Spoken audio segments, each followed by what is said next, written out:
o teu servo, para a tua igreja nessa noite, no nome de Jesus. No nome de Jesus. Boa noite, eu salvo a todos, cumprimento a todos com a paz do Senhor. Pode ser pra gente. É um prazer enorme estar aqui mais uma vez com vocês. É sempre que a gente consegue uma folga, a gente faz questão de vir aqui. Eu tenho agradecido a Deus hoje que eu tenho dois pastores prediletos que ocupam um espaço maravilhoso aqui no meu coração, né? O pastor Manuel, que é uma rocha, né? E o pastor Daniel, que no ministério dele a brasas ardem, né? E graças a Deus pela vida dele, certo? Eu gostaria de compartilhar com vocês um texto da palavra de Deus, no livro de Jó, capítulo 19. Jó 19. Jó 19.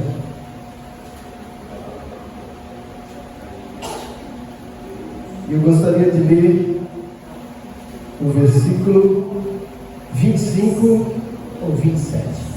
Jó 19, 25 a 27. Assim diz a palavra do Senhor: quanto a mim, sei que o meu Redentor vive, e que um dia, por fim, ele se levantará sobre a terra. E depois que o meu corpo tiver se decomposto, ainda assim em meu corpo verei a Deus. Eu o verei por mim mesmo. Sim, o verei com os meus próprios olhos.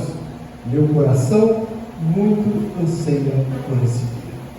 E eu gostaria, à luz desse texto, mas especificamente do versículo 25, trazer para vocês uma mensagem que eu tenho certeza que vem da parte de Deus, porque está aqui na palavra dele, né? Vem da parte de Deus. E eu gostaria que vocês pensassem nesse texto sobre quais são as nossas convicções. Muito se fala sobre Jó, e é um personagem fantástico, e alguns até o classificam como enigmático, mas foi um homem que nos deixou um exemplo. Quando se pensa em Jó, muita gente diz que a grande mensagem de Jó, não só do personagem, mas do livro, é paciência. Fala-se muito sobre a paciência de Jó. E na verdade, encontramos a paciência. Mas eu acredito que o diferencial de Jó, a conduta, a virtude que mais se sobrepõe aqui é fidelidade. Eu diria que o tema do livro de Jó é fidelidade apesar dele. Jó tinha tudo e era fiel a Deus. E de uma hora para outra ele perde tudo, mas continua fiel a Deus. E depois de tudo, Deus restitui tudo em dobro e ele continua sendo fiel a Deus.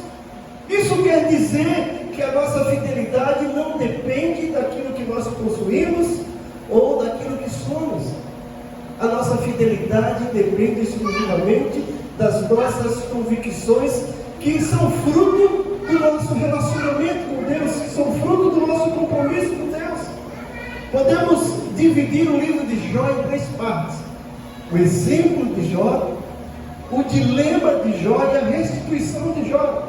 O interessante é que o exemplo de Jó nós temos 2 capítulos só, e do capítulo 3 até o início do capítulo 42 é o dilema que Jó enfrenta. E no último capítulo, lá no capítulo 42, nós temos a restituição de Jó.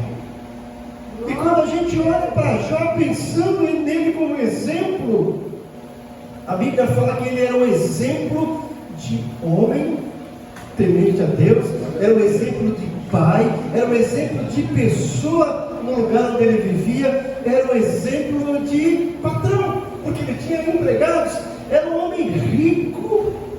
E tudo isso o levou a receber elogios do próprio Deus. Veja que coisa fantástica.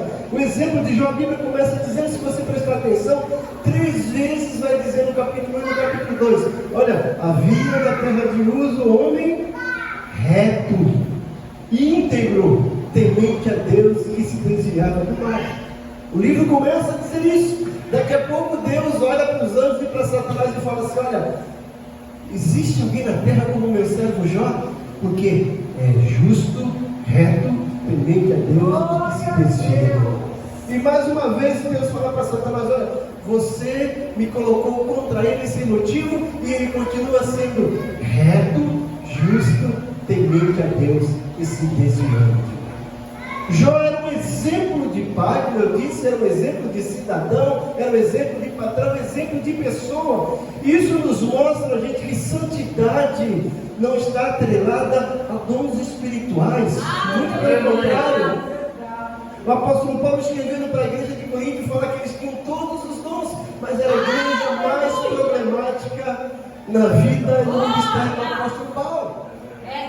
Santidade não diz respeito a dons espirituais, não diz respeito à nossa cronologia espiritual, ao nosso exercício espiritual. Santidade está atrelado à moral e caráter, e Jó tinha de sobra. Aleluia! E é isso que é santidade, e foi isso que fez de Jó uma pessoa exemplar. Jó não é caracterizado aqui por ter dons espirituais, e isso é necessário, preciso, nós precisamos, vamos em busca disso. Mas isso necessariamente não nos caracteriza como pessoas maduras na fé. Jó é uma pessoa madura na fé por causa do seu caráter, por causa da sua santidade. E Jó vivia como essa pessoa exemplar porque tinha convicções. Jó enfrentou todo esse dilema sem perder a sua fidelidade, sem perder o compromisso com Deus, porque tinha suas convicções. E Jó recebeu tudo de volta e continuou sendo fiel a Deus por conta das suas convicções. Tem pessoas que não são fiéis a Deus e que não crescem na vida espiritual e reclamam porque não é abençoado. E na realidade não sabe nem o que é ser abençoado, porque só o fato dele ser salvo, isso é maravilhoso. Tem pessoas que deixam de servir a Deus quando alcançam uma posição social melhor, uma aquisição financeira melhor, esquece de Deus. Fidelidade não depende disso, depende das nossas convicções. E quais eram as convicções de Jó? Eu acredito que esse capítulo 19 e esse versículo 25 é a grande pérola do livro de Jó. É isso que vai nos nortear, que vai nos dirigir para vencer todo e qualquer obstáculo, toda e qualquer dificuldade. Jó tinha convicções, e essa convicção ele diz: eu sei que o meu Redentor vive. Jó, com aquela posição que tinha, com tudo que tinha, gente, como eu disse, um exemplo de pai. A Bíblia fala que os seus filhos faziam banquetes, e no dia seguinte Jó, pensando assim: olha, talvez eles pecaram. Jó ia lá, oferecia sacrifício a Deus por causa dos seus filhos. Jó, com tudo isso, levando Deus a sério. Mas de uma hora para outra, esse homem exemplar, esse homem rico, esse homem que era abençoado e abastado, perde tudo. E ele não sabe o que está acontecendo, não sabe por que aconteceu, não sabe se aquilo ia acabar e quando ia acabar. Mas uma coisa ele sabia: eu sei que o meu Redentor vive. De uma hora para outra, Jó perde todos os seus bens, porque Satanás, veja que coisa interessante, Deus conversando, com os anjos, e fala para Satanás: tu viste o meu servo Jó? Não há ninguém na terra como ele, reto, íntegro, temente a Deus, se desviando do mal.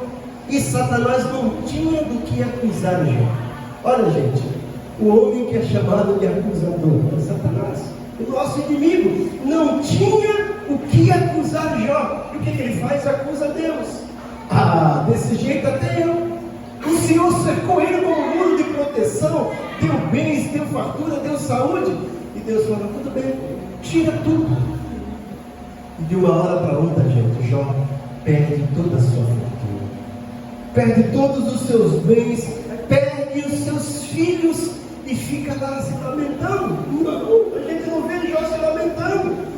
Mas aí Satanás volta e Deus fala assim: está vendo, Satanás?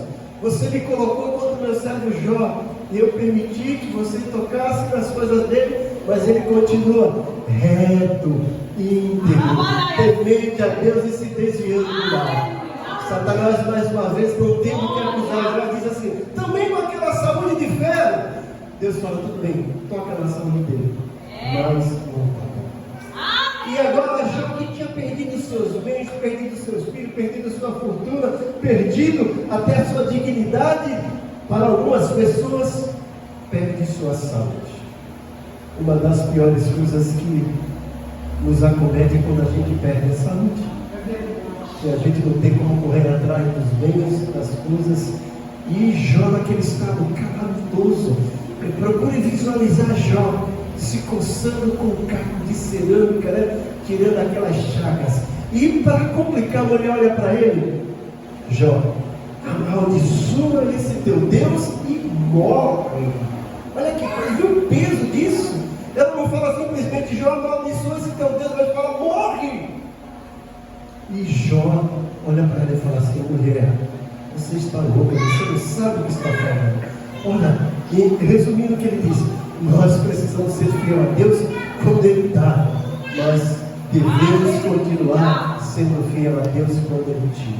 Jó confiava num Deus que é soberano. Jó confiava num Deus que tem tudo sob controle e de que nada escapa do seu entendimento e que nada escapa do seu consentimento. E agora, vivendo nesse dilema, esses amigos que eram mais amigos da onça do que amigos de Jó, né? Só acusando ele: olha, é pecado. Mas olha, Deus não tinha acusado ele, Satanás não tinha acusado, mas os amigos da onça: é pecado. E agora aqui ele respondendo para esse tal de Bildade, né? Olha o nome deles, né? Ele faz. A gente lembra do camarada que fazia, né? Ele faz. Eu não fazia bem para Jó, né? E esse aqui, Bildade. E Jó respondendo para ele, fala assim: eu sei que o meu é. Jó estava vivendo um dilema e ele não sabia o porquê disso. Ele não sabia se ele ia ser curado, quando ele ia ser curado. Ele não sabia se ele ia morrer logo, quando ia morrer. Mas ele disse: olha, eu sei que o meu Redentor vive. E eu quero dizer para você, talvez você esteja passando por um momento difícil, enfrentando um dilema, e acredito que não seja como Jó, né? Porque misericórdia vai passar por tudo isso. Mas eu quero dizer para você, e às vezes, esse dilema que nós estamos enfrentando, nós não sabemos o porquê, não temos resposta. Como o irmão disse, Paulo orava 3 vezes ao Senhor: tira espinho. Deus falou: a minha graça te basta. Tira o espinho, a minha graça te basta. Tira o espinho, a minha graça te basta. Às vezes a gente não tem resposta para as coisas. Já não tinha resposta, mas ele tinha convicções. E a convicção é que ele tinha um Redentor, e que esse Redentor estava vivo. Apóstolo Paulo, o homem de Deus, também tinha suas convicções. Ele diz: olha, eu sei que tenho crido, estou bem certo que é poderoso para guardar o meu tesouro até o dia final. Quando ele estava no navio rumo a Roma, aconteceu aquela tempestade e as pessoas desesperadas achando: vamos todos morrer. Paulo assume a postura de protagonista da história e fala assim: olha, para o comandante do navio: o anjo do Senhor, a quem eu sirvo e a quem adoro, apareceu para mim e disse: Paulo, tu vais chegar. Paulo, ninguém aqui vai morrer, só vai perder o navio. E Paulo chega para eles e fala assim: olha, esse anjo do Senhor, a quem eu sirvo e a quem adoro, me disse, e eu confio nesse Deus. Creio, espere, aguarde. E olha que coisa maravilhosa, no meio daquela turbulência, o anjo diz para Paulo: o Senhor está te dando todas essas almas. 276 almas, gente. Uma igreja grande, né? Que maravilha!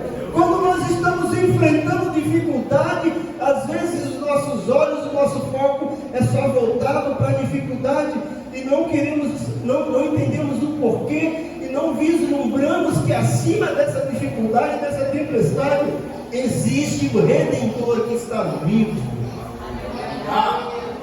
É isso que eu quero que você entenda. Às vezes, as nossas dificuldades que a gente não entende é uma batalha espiritual que está sendo travada nos lugares celestiais, como Paulo disse em Efésios capítulo 6. Jó estava enfrentando isso, gente. Era uma batalha espiritual. Mas Deus estava no controle. Deus dizia assim: olha, Satanás, aqui, até aqui eu permito, daqui você não vai passar. E eu quero dizer para você que nós servimos um Deus que a Bíblia fala que conhece a nossa estrutura. E Ele lembra que somos pó. Ele jamais vai deixar que enfrentemos uma oposição, uma tribulação acima daquilo que podemos suportar.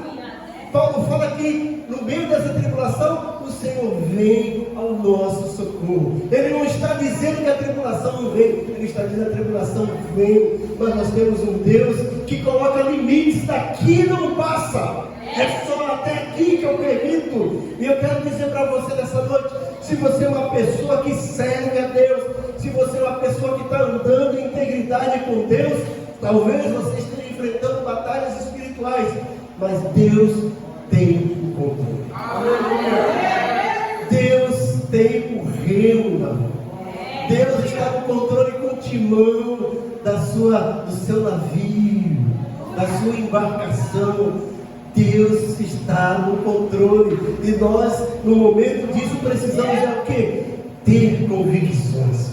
Jó tinha uma convicção que ele tinha redentor. Essa palavra redentor significa aquele que resgata, aquele que compra a nossa dívida e que restitui aquilo que nós perdemos.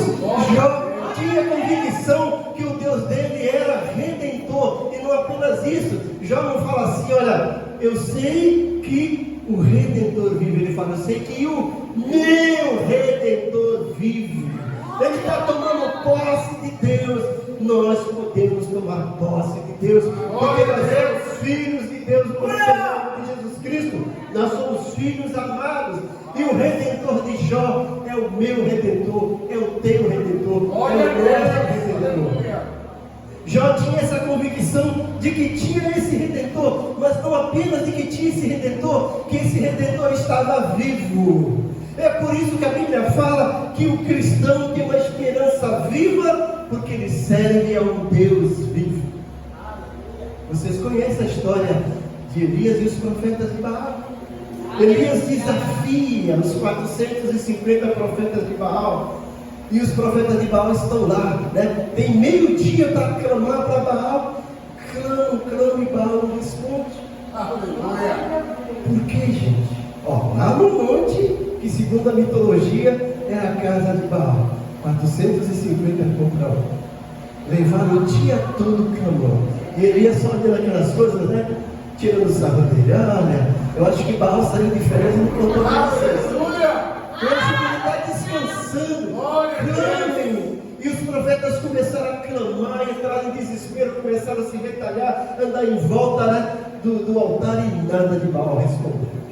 A resposta era para vir com fogo. E segundo a mitologia, Baal era o Deus de fogo. Mas naquele dia Baal levou fogo. Chegou a vez de Elias orar. Esse Elias que conhecia o Deus vivo. E ele não precisou de meio dia para orar. Ele precisou apenas de 21 palavras. Ó Deus de Abraão, de Isaac, de Jacó. Deus de pessoas, o Deus vivo, respondeu com a língua de fogo que consumiu aquele holocausto, consumiu as pedras, consumiu a água que Elias tinha colocado, consumiu tudo. E o povo caiu de pé dizendo, só o Senhor é Deus. Glória a Deus! E é isso que eu quero dizer para você. Você tem um Redentor que está vivo e Ele é seu, é o nosso.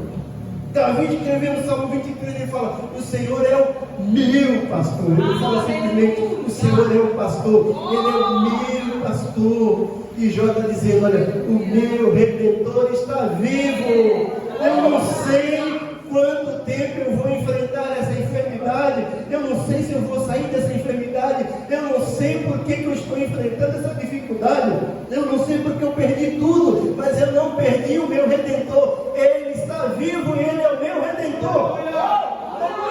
Foi essa convicção de Jó que o levou a ser exemplo. Foi essa convicção de Jó que o levou a passar por esse dilema interminável na vida dele, na mente dele, sem desanimar. Foi essa convicção que o levou a ter tudo de volta e continuar sendo reto, íntegro a Deus, porque ele tinha a convicção que tinha o Redentor e que estava vivo. E além de ele ter essa convicção de que tinha dia ele vai se levantar. Ou seja, um dia ele vai tomar o curso, se bem que o curso já está na mão dele. Ele vai mudar a história. E eu quero dizer para você, não importa quanto você está sofrendo, nem o que você está sofrendo, nem por quanto tempo, um dia o teu Redentor vai se levantar.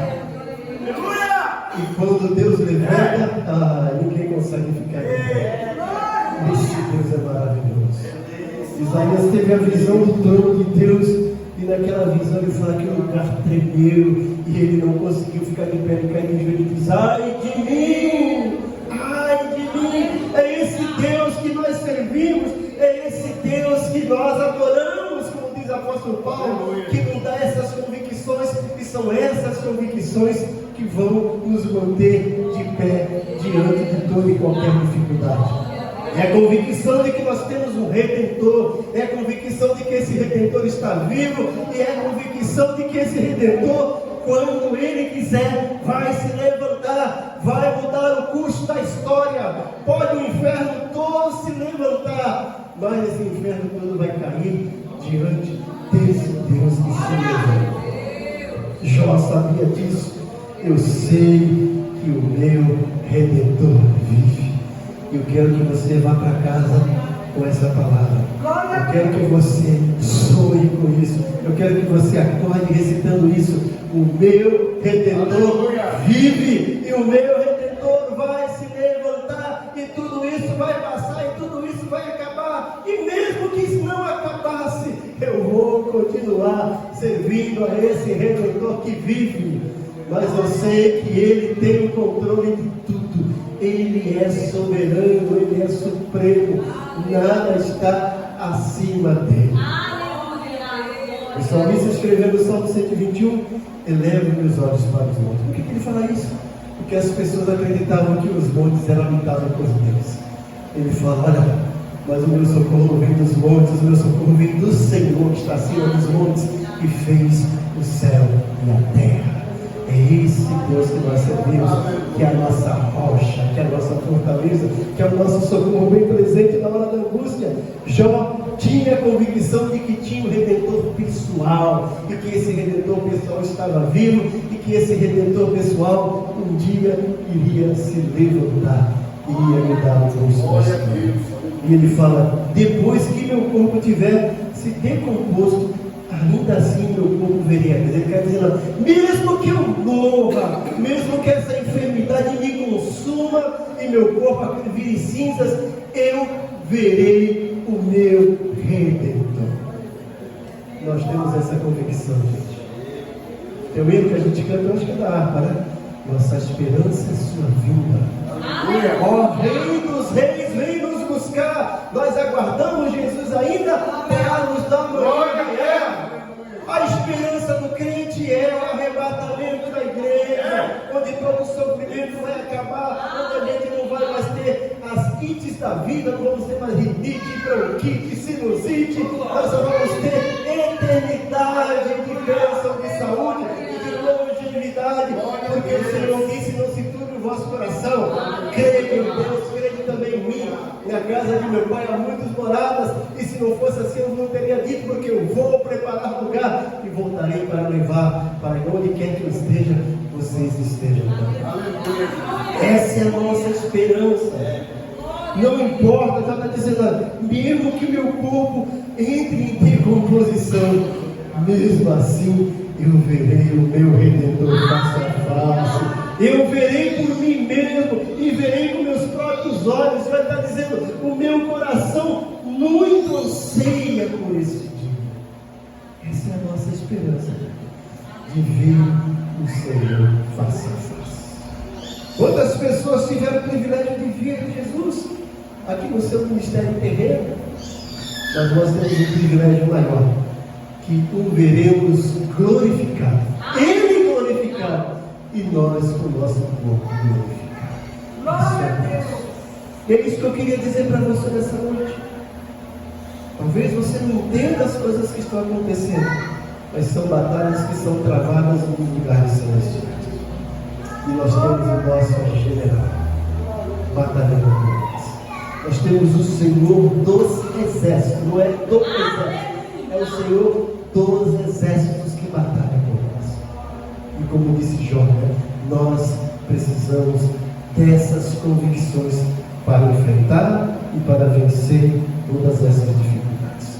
Essa convicção de que nós temos um Redentor e que esse Redentor é vivo.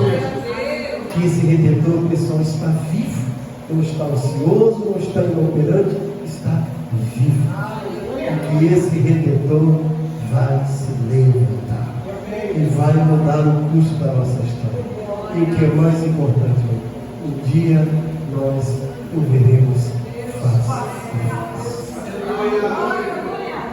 Um aluno meu escreveu um livro e pediu para eu parafrasear e prefaciar aquele livro. E eu li o livro todinho. Eu falei assim: o que eu mais gostei do teu livro é isso aqui. Ele diz assim: a melhor coisa que nós vamos ter no céu não é o corpo glorificado, não é a rosa de ouro. A melhor coisa que nós vamos ter no céu é a presença corpórea, visível, permanente de Deus. O apóstolo Paulo fala: hoje eu vejo, como um espelho, mas enfim eu verei face a face. Jó está dizendo: os meus olhos o verão e eu anseio por isso. Que Deus te abençoe, assim como Jó. Não pule fora do barco. Não se afaste da igreja, porque a batalha está pesada. Se a batalha está pesada, significa que você é um servo de Deus, de peso para Deus. E quanto maior a luta, é sinal que você tem maturidade espiritual. Porque Deus jamais vai deixar alguém passar o limite daquilo que Ele estabeleceu. Porque Ele conhece a nossa estrutura, o lembra que somos. Que Deus te abençoe. Que as bênçãos de Deus continuem sobre a sua vida. Amém. Glória a Deus. Deus vivo. Esse é nosso Deus. Amém, amados?